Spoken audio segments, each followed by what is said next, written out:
Hi guys, this is me, Plenty. Welcome again to my channel. So yan guys, ito pala yung time na umuwi ako dun sa Mindanao. Nagbakasyon ako dun guys. So madaling araw pa lang, ayan, pumunta na ako dito sa sakay ng bus.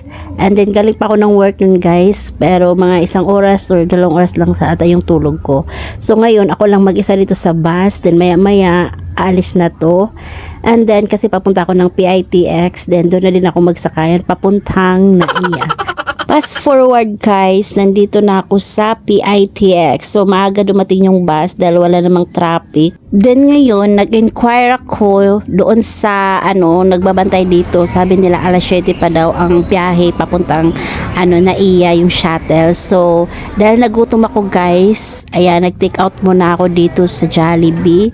Then after dito, ayan, nandito na daw yung bus. And then pumila na ako. And then, ayan guys, nandito na ako guys, sumakay na ako. So nag-wait na lang kami na may mga sasakay pa. So after yun guys, ayan, nakarating na kami dito sa Naiya. So dumaan lang to sa Naiya 1, Naiya 2, Naiya 3, or Terminal 1, Terminal 2, and Terminal 3. So ako ay Naiya 3 ako ang nakalagay sa ticket ko. So ayan, dito na ako guys. Ito na yung pinakamahirap guys kasi yung bagahe ko ang bigat. Kahit scroller siya or malita siya, mabigat pa din guys. Kaya sumasakit yung likod ko. Then naghanap pa ako kung saan ako pupunta, saan ako mag-check-in. So ayan guys, paikot-ikot pa ako nun guys. Ako'y napapagod na. Anyways guys, this day is December 30. So ayan guys, December 30 ako umuwi nun sa probinsya. So medyo late na tong pag-upload ko guys. Kasi dahil medyo din late ko na na-edit. Kuya, pwede mo tanong? Yes, ma'am. Hand carry lang kayo, ma'am? Sure. Hand carry lang po ba kayo? Pagahaya po ako. Buka kayo ng ganito. Yes, sir.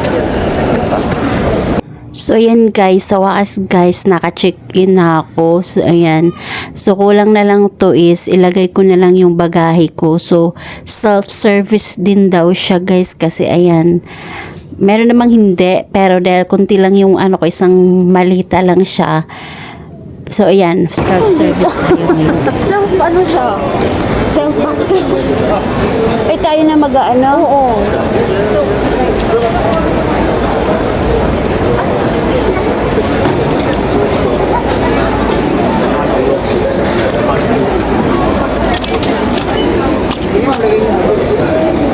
Diretso na po to? Lagay niyo. Okay pa. Kanya yung boarding pass niyo. Kanya na po yung boarding pass niyo. Ito na po. Ay, scan.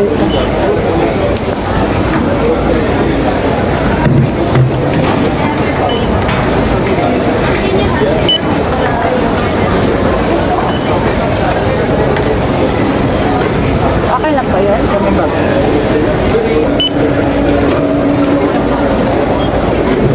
Kaya.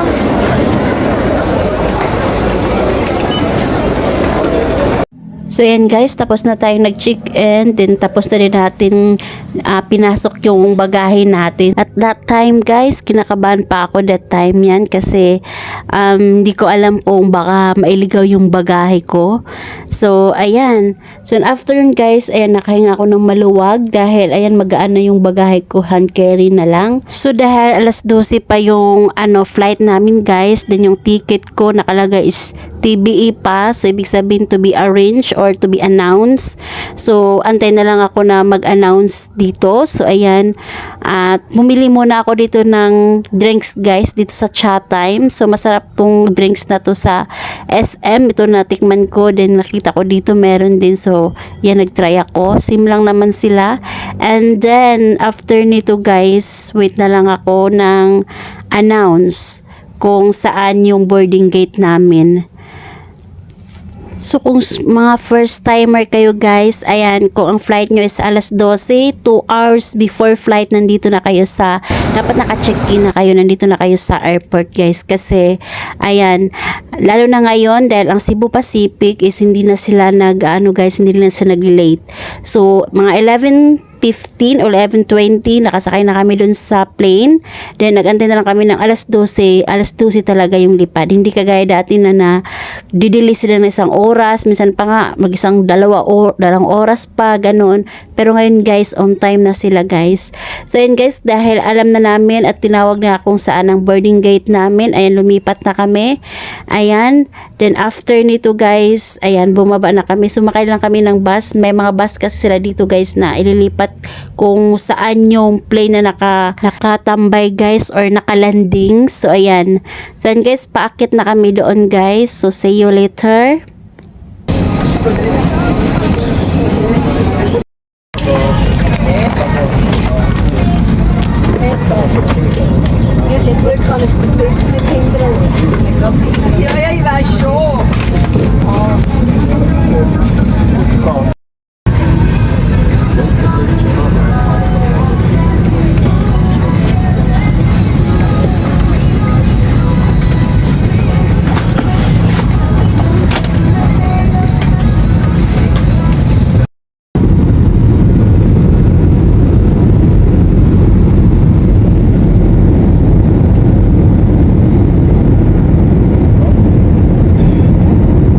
So finally guys, nakarating na kami. Thank you God dahil because of beautiful weather. Then ayan guys, sa safe travel.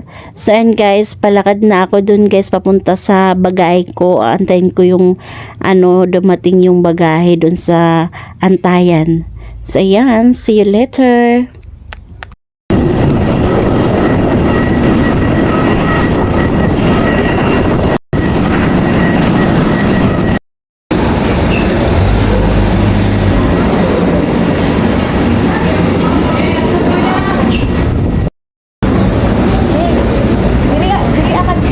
So this time guys, nag-wait na lang ako na dadaan na yung bagahe ko.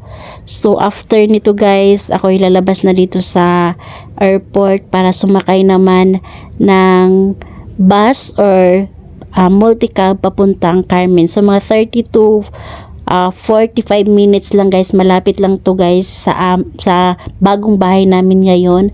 Dati kasi medyo malayo kasi dumadaan pa nga ako dun sa Davao na 4 to 5 hours papunta sa amin. So ito malapit lang. So yan guys, nakasakay na ako ng multicab. So yan, nakita ko yung probinsya na talaga, nakikita ko yung mga palayan. And then nasayahan pa nga ako dito sa multicab na to guys kasi nakilala niya yung apelido ko, hindi ko naman siya kilala. Nung sinabi ko lang yung lugar namin, ayan, sinabi niya na ganito ba daw apelido ko. So ayan, sabi ko oo, pero hindi ko na siya pinapansin guys kasi pero familiar ko din yung mukha niya. So ayun lang guys, thank you for watching, bye!